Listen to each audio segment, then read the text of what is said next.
오늘 본문의 사건은 유명한 사건이지요. 2장 1절에 보면 이날은 오순절날이었다 그렇게 말합니다.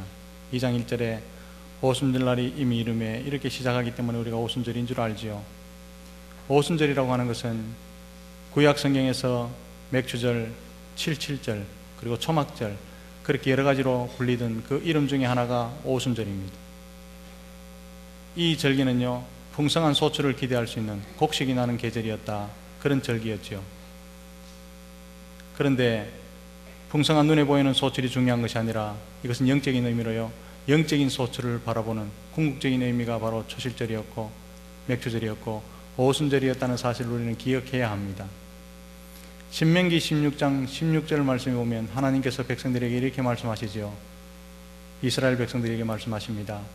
너희 이스라엘 모든 남자들은 1년에 3번씩 내가 지정한 곳에 와서 하나님 얼굴에 보이라, 하나님 눈에 보이라 그렇게 말씀하시는데 그 3대 절기 중에 하나가 오순절입니다.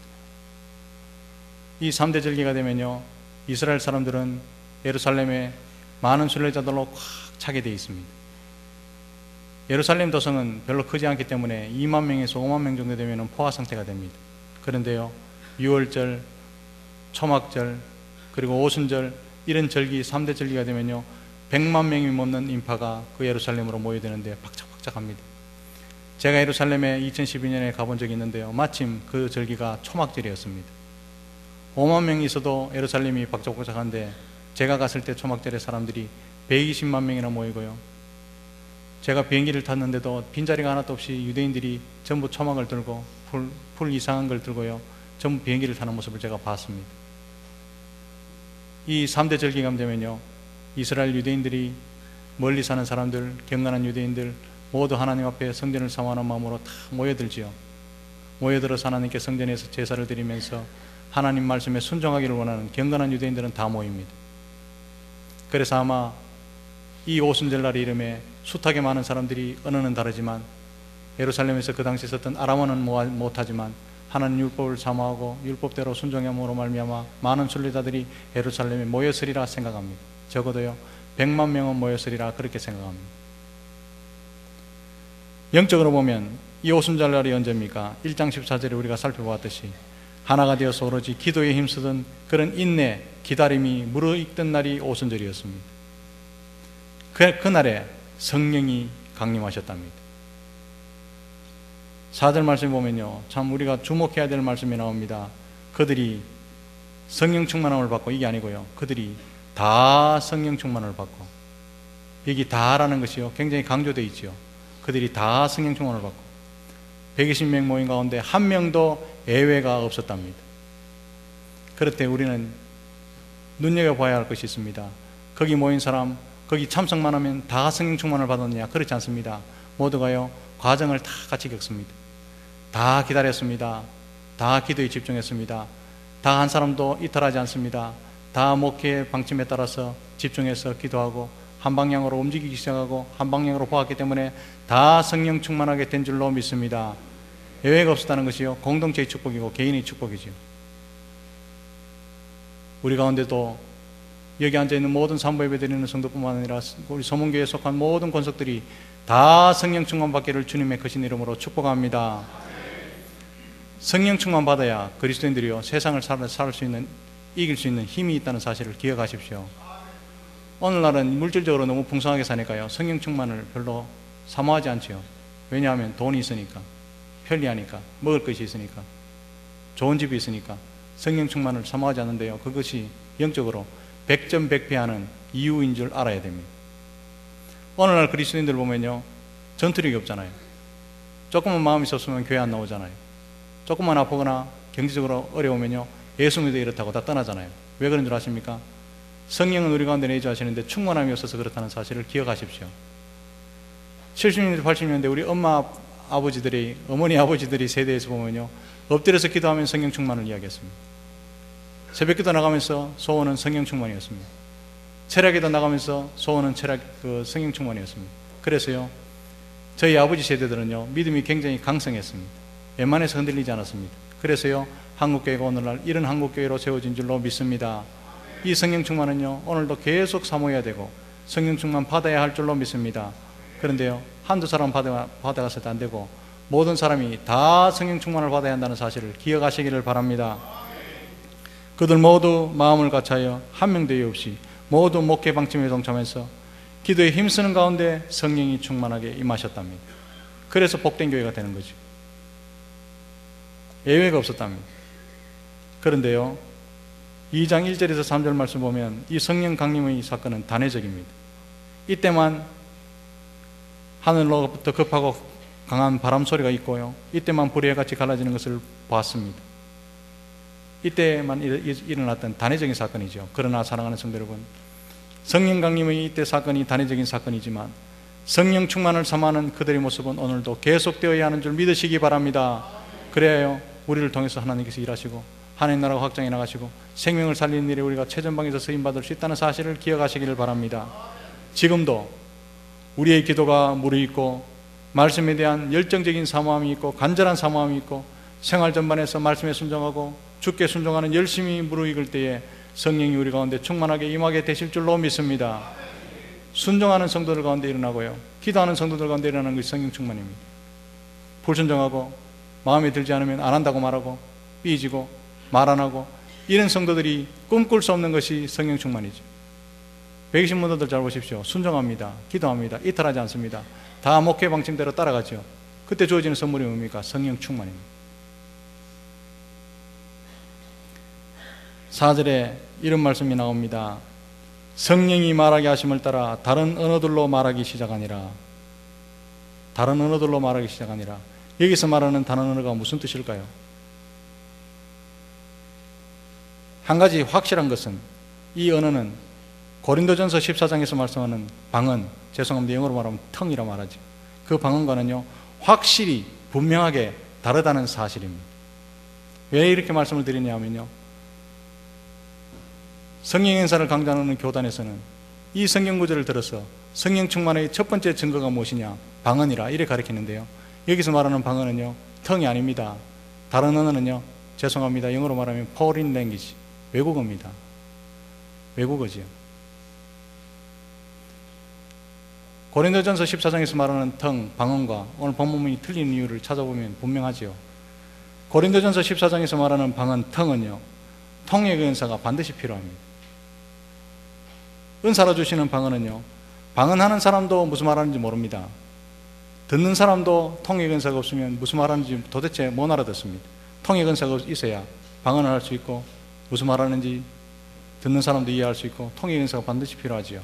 그러나 여기서 말하는 다른 언어, 이 언어는요, 말하는 자가 지금 무슨 말하는지 다 압니다. 듣는 자들도요, 확실히 알아듣습니다. 이 차이지요. 본문 8절 보십시오. 사방에서 모여든 사람들이 난 곧 방언으로 알아듣고 소동했다, 그렇게 말하죠. 못 알아들으면 소동하겠습니까? 다 알아듣고 이게 어찌미냐? 이 사람들을 좀 더 갈릴리 출신 아느냐? 어떻게 우리가 태어난 이집트 말을 아느냐? 메소포타미아 말을 아느냐? 가파도기아 말을 아느냐? 놀라는 거죠. 말하는 사람도 알아듣고 듣는 사람도 알아듣고 다 알아듣습니다. 고린도전서 14장의 방언과 다르죠. 또 한 가지는요, 고린도전서 14장 4절에 방언은 자기의 덕을 세웁니다. 그러나 오늘 본문에 말하는 다른 언어는 교회를 세웠습니다. 성경 어디에 찾아봐도 은사로 주어지는 방언으로 교회가 세워진 예는 한 번도 없습니다. 그럼 여기서 말하는 다른 언어는 어떻게 해석할까요? 그것은 마가복음 16장 17절에 단서가 나옵니다. 예수께서 부활승천하시면서 올라가시면서 제자들에게 이렇게 축복하시면서 말씀하십니다. 믿는 자들에게는 이런 표적이 따르리니 곧 그들이 내 이름으로 귀신을 쫓아내며 새 방언을 말하며 그렇게 말씀하셨는데, 본문에 성령 충만함을 받고 난곳 방언으로 말하기 시작한 것이 예수께서 말씀하신 새 방언의 실현이라고 보는 것이 정확한 해석이지요. 이것이 왜 고린도전서 14장과 구별되는 새 방언이겠습니까? 그것은요, 다른 언어를 주신 목적과 깊이 연관되어 있습니다.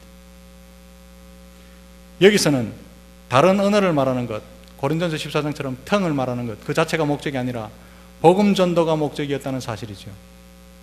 우리 하나님 시간 없었습니다. 오순절날 120만 명, 100만 명이 넘게 모이는 유대인들에게 복음을 전해주고 싶었습니다. 성령이 소원이고 하나님 마음이죠. 그래서요, 베드로가 말하는 것을 다른 언어로 듣게 하신 성령의 역사가 나타났다는 거죠. 전도가 우리 하나님의 소원이고 급한 일이고 세상에서 가장 존귀한 일임을, 가치 있는 일임을 여기서 드러내 보여주신 것이 오늘 본문의 사건이죠.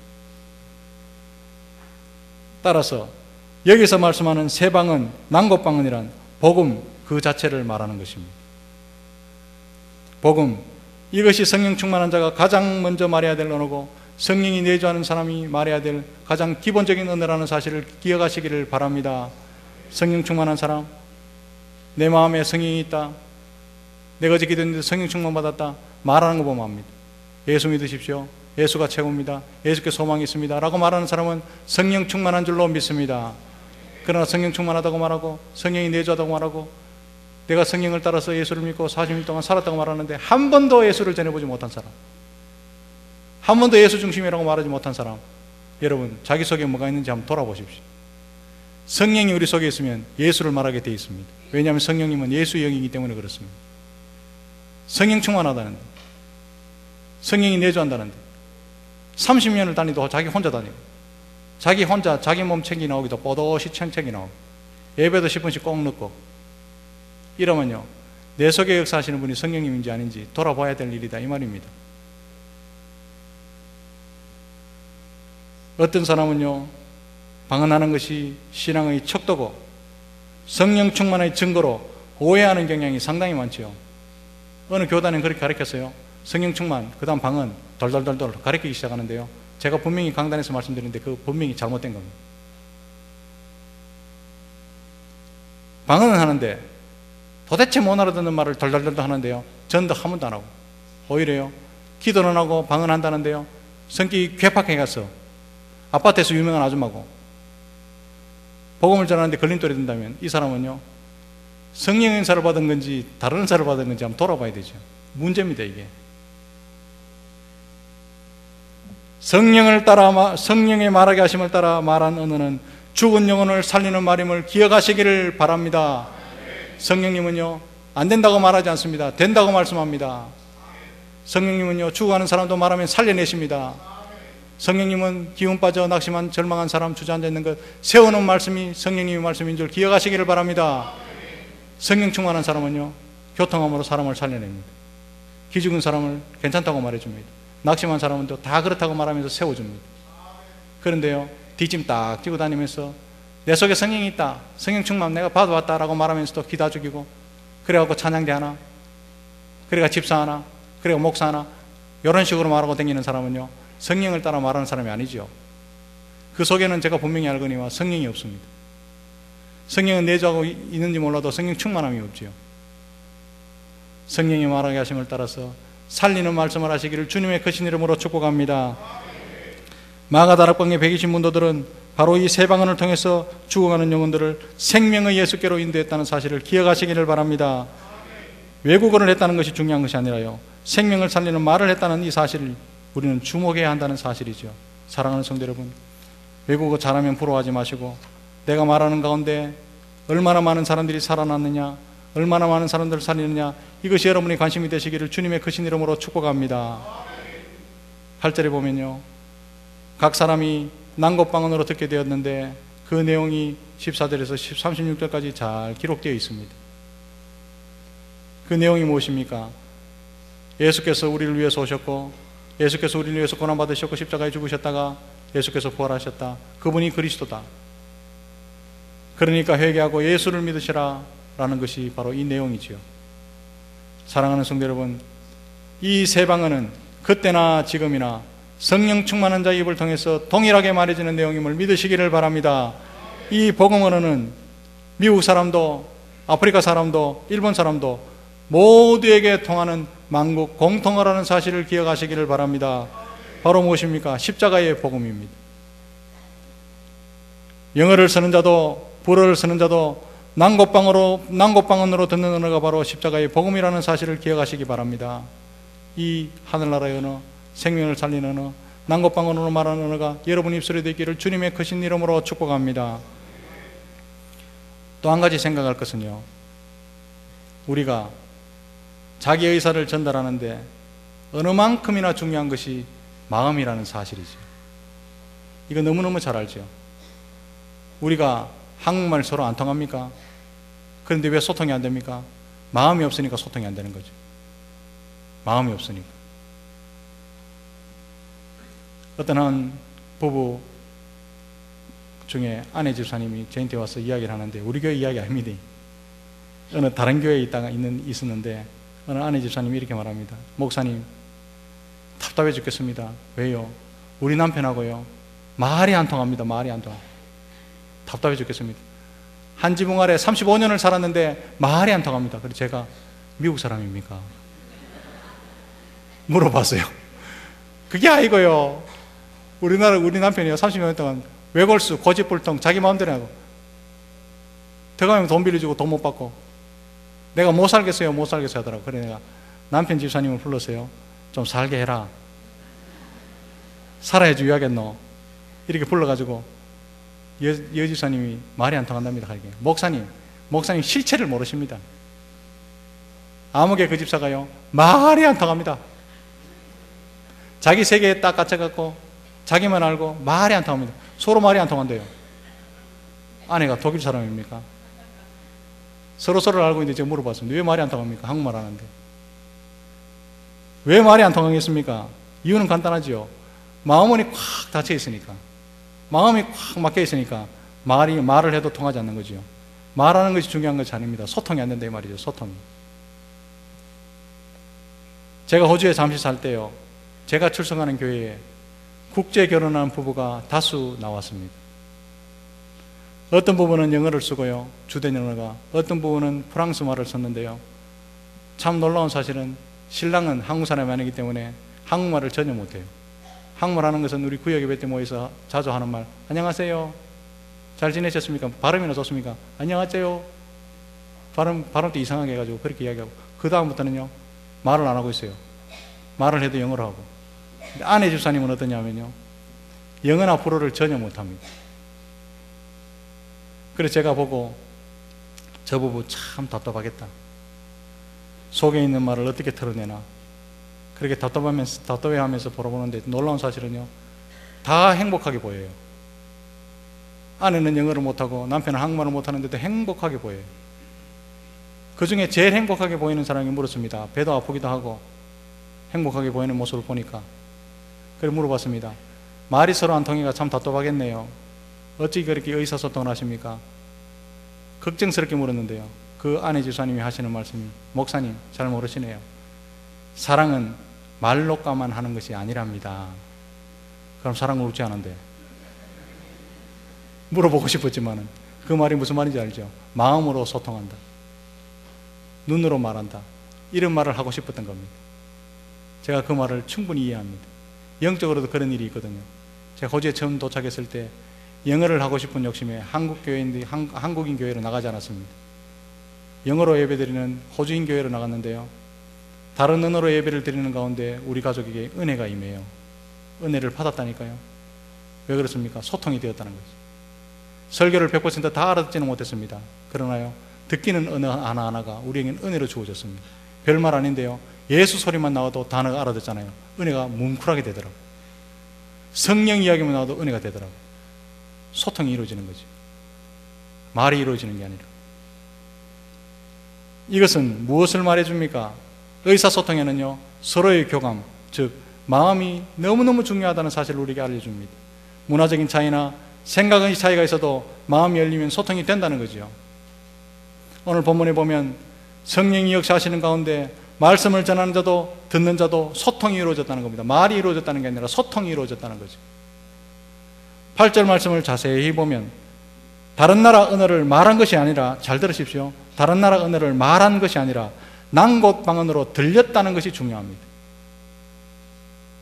베드로가 다른 나라 말을 했다는 것이 아니라 각자 태어난 장소에서요 나온 모든 사람들이 난 곳 방언으로 들렸다는 것이 중요합니다.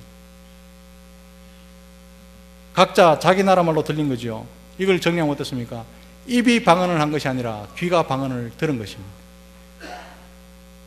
이는 사람이 행한 이적이 아니라 성령께서 강권적으로 동시통역을 하신 일인 줄 믿습니다. 그래서요, 그들 가운데 완전한 소통이 이루어지고 그날만 예수 믿는 사람이 3,000명이나 더하더라. 이렇게 된 거죠. 성령께서 역사하시니까. 사랑하는 성도 여러분, 오늘은요 태신자 작정주일입니다. 오늘 동영상 광고를 보면서 제가 느낀 은혜가 뭔지 아십니까? 오늘은 설교를 할 필요가 없겠구나, 동영상 광고로 충분한 은혜가 주어졌구나 제가 깨달았습니다. 사랑하는 성도 여러분, 태신자 작정은 우리가 하지만 그들의 마음문을 열고 복음을 들리게 하시는 분은 성령님인 줄 믿으시기를 바랍니다. 문제는요 우리가 이름 석자를 기록하는 거죠. 우리가 전하고 우리가 마음문 열게 하는 거 아닙니다. 문제는요 성령께서 마음문을 여시겠다는데 이름도 안 적어내는 사람, 문제지요.